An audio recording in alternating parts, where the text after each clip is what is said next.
नमस्कार दोस्तों। सत्ता की साझेदारी यानी पावर शेयरिंग के इस खास विश्लेषण में आपका बहुत-बहुत स्वागत है। आज हम बात करने वाले हैं कक्षा 10 के नागरिक शास्त्र के पहले अध्याय की। हम ये समझेंगे कि दुनिया के जो सबसे सफल लोकतंत्र हैं, वो आखिर काम कैसे करते हैं और सत्ता का ये पूरा ताना-बाना कैसे बुना जाता है। चलिए शुरू करते हैं। तो आज के इस विश्लेषण में हम इन अहम बिंदुओं पर चर्चा करेंगे। पहला, सत्ता की साझेदारी आखिर जरूरी क्यों है। दूसरा, बेल्जियम का एक बहुत ही सफल मॉडल। तीसरा, श्रीलंका और उसका बहुसंख्यकवाद। चौथा, सत्ता की साझेदारी के अलग अलग रूप और अंत में कुछ बेहद जरूरी तथ्य और निष्कर्ष।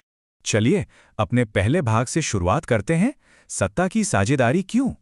अब देखिए, सत्ता को बांटने के पीछे मुख्य रूप से दो बड़े कारण होते हैं। एक है व्यवहारिक यानी कि प्रूडेंशियल कारण। इसका सीधा सा मतलब है कि इससे अलग अलग सामाजिक समूहों के बीच लड़ाई झगड़े की गुंजाइश कम हो जाती है, देश में शांति और स्थिरता बनी रहती है और लोकतंत्र की जड़ें और गहरी होती हैं। और दूसरा है नैतिक या मॉरल कारण। सच कहें तो यही लोकतंत्र की असली भावना है। यह सुनिश्चित करता है कि देश के हर नागरिक को सरकार में अपनी बात रखने का मौका मिले और हर छोटे बड़े समुदाय का पूरा सम्मान हो। आगे बढ़ते हैं भाग 2 की तरफ। बेल्जियम एक सफल मॉडल। जरा यूरोप के इस छोटे से देश बेल्जियम के बारे में सोचिए। इसकी आबादी हमारे हरियाणा राज्य से भी कम है, लेकिन यहाँ का जो भाषाई ताना बाना है ना, वो बहुत ही उलझा हुआ है। यहाँ की कुल आबादी में 59% लोग डच बोलते हैं, 40% फ्रेंच बोलते हैं और 1% जर्मन बोलते हैं। अब आप खुद सोचिए, अगर इस स्थिति को समझदारी से नहीं संभाला गया तो ये समीकरण किसी भी देश में एक बहुत बड़े विवाद की वजह बन सकता है ना। लेकिन बेल्जियम ने यहाँ कमाल की संवैधानिक समझदारी दिखाई। उन्होंने क्या किया कि केंद्र सरकार में डच और फ्रेंच दोनों ही समुदायों को बिल्कुल बराबर का प्रतिनिधित्व दे दिया। इसके अलावा राज्य सरकारों को विशेष प्रशासनिक अधिकार सौंप दिए गए। और तो और उन्होंने एक बहुत ही अनोखा प्रयोग किया, एक सामुदायिक सरकार यानी कम्युनिटी गवर्नमेंट बना डाली। और जानते हैं इसका नतीजा क्या हुआ? परिणाम बहुत ही शानदार रहा। इन मिलजुल कर उठाए गए कदमों से आपसी टकराव बिल्कुल खत्म हो गया और पूरे देश में एक स्थायी शांति कायम हो गई। साफ शब्दों में कहें तो सत्ता को समझदारी से बांटकर बेल्जियम ने अपने देश को बंटने से बचा लिया। अब चलते हैं हमारे तीसरे भाग पर, श्रीलंका और बहुसंख्यकवाद। बेल्जियम के एकदम उलट अगर हम श्रीलंका की स्थिति देखें तो वहां एक समुदाय का बहुत भारी दबदबा है। वहां 74% लोग बहुसंख्यक सिंघली समुदाय के हैं, जबकि तमिलों की आबादी केवल 18% है। अब इतने बड़े बहुमत ने एक ऐसा माहौल बना दिया जहां सरकार की नीतियां सिर्फ एक ही विशेष समूह के फायदे के लिए बनने लगी। श्रीलंका की सरकार ने सत्ता को सबके साथ बांटने की बजाय सिंघली भाषा को ही देश की एकमात्र राजभाषा घोषित कर दिया।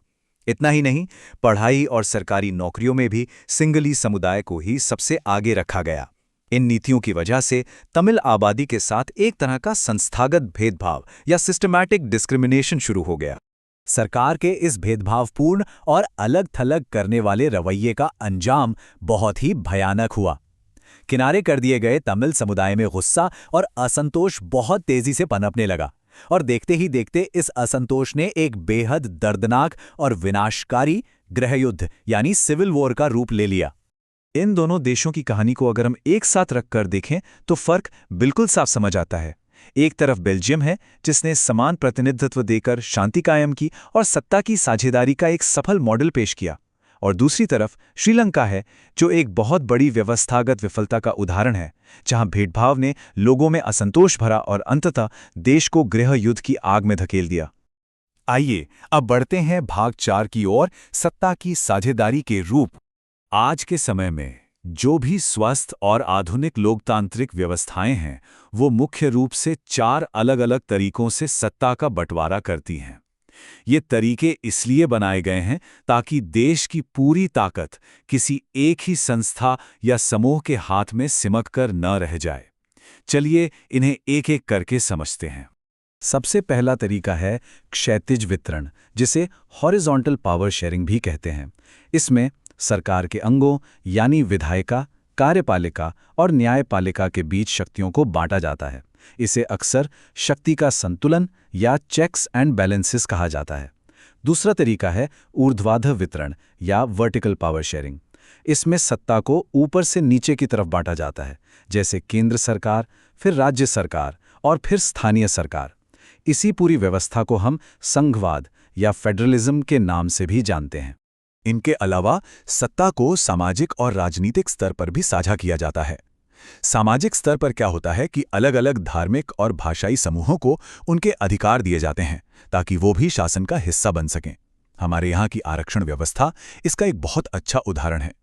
वहीं राजनीतिक स्तर पर अलग-अलग राजनीतिक दल और दबाव समूह शासन में अपनी भागीदारी निभाते हैं। जब कई पार्टियां मिलकर सरकार चलाती हैं, जिसे हम गठबंधन सरकार कहते हैं, वो इसी का एक बेहतरीन रूप है। अब हम आ गए हैं अपने आखिरी भाग पर, भाग 5, मुख्य तथ्य और निष्कर्ष। यहाँ कुछ बहुत ही जरूरी शब्दों को समझना आवश्यक है। पहला शब्द है बहुसंख्यकवाद या मेजॉरिटेरियनिज्म। ये असल में एक ऐसी सोच या व्यवस्था है जहां कोई बहुसंख्यक समुदाय अपनी मनमर्जी से पूरे देश पर राज करता है, और ऐसा करते वक्त वो अल्पसंख्यक समूहों की जरूरतों और इच्छाओं को पूरी तरह से नजरअंदाज कर देते हैं। श्रीलंका में हमने जो देखा वो इसी का एक एकदम सटीक उदाहरण है। दूसरा अहम शब्द है सामुदायिक सरकार यानी कम्युनिटी गवर्नमेंट। बेल्जियम ने जो शानदार प्रयोग किया था वो यही था। ये एक ऐसी सरकार होती है जिसे किसी एक विशेष भाषा या संस्कृति को मानने वाले लोग ही चुनते हैं। इसका इकलौता मकसद उस खास समुदाय के सांस्कृतिक और भाषाई हितों को सुरक्षित रखना होता है। और तीसरा शब्द है गठबंधन सरकार या कोलिशन गवर्नमेंट।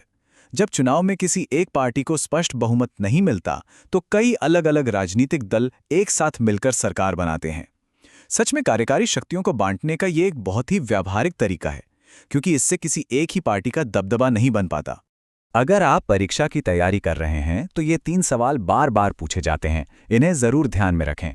पहला, सत्ता की साझेदारी क्या है? इसका सीधा सा जवाब है शासन की शक्तियों को अलग अलग समूहों और संस्थाओं के बीच बांटना। दूसरा सवाल, बेल्जियम ने अपनी समस्या कैसे सुलझाई? तो इसका जवाब है सभी समुदायों को समान अधिकार देकर और सत्ता को बांटकर। और तीसरा, श्रीलंका में संघर्ष क्यों हुआ? इसका कारण था सिंहली सरकार का तमिलों के प्रति भेदभावपूर्ण रवैया। एक बहुत ही मशहूर और दमदार वाक्य है जो इस पूरे अध्याय का सार है, सत्ता की साझेदारी लोकतंत्र की आत्मा है। बिल्कुल सही सुना आपने। यही वो नैतिक आधार है जो हमें बताता है कि अगर सत्ता को साझा ना किया जाए तो एक लोकतंत्र सिर्फ नाम का है रह जाता है और उसकी असल रूह कहीं खो जाती है। तो इस विश्लेषण को खत्म करने से पहले जरा इस एक अहम सवाल पर विचार जरूर कीजिएगा। अगर सत्ता की साझेदारी सच में लोकतंत्र की आत्मा है तो उस समाज का भविष्य क्या होगा जो मिलजुल कर शासन करने की बजाय बंटवारे का रास्ता चुनता है? इतिहास और आज का ये अध्याय दोनों हमें इसका जवाब दे चुके हैं। इसी विचार के साथ आज की इस चर्चा को हम यहीं विराम देते हैं। इस विश्लेषण में हमारे साथ जुड़ने के लिए आपका बहुत बहुत धन्यवाद।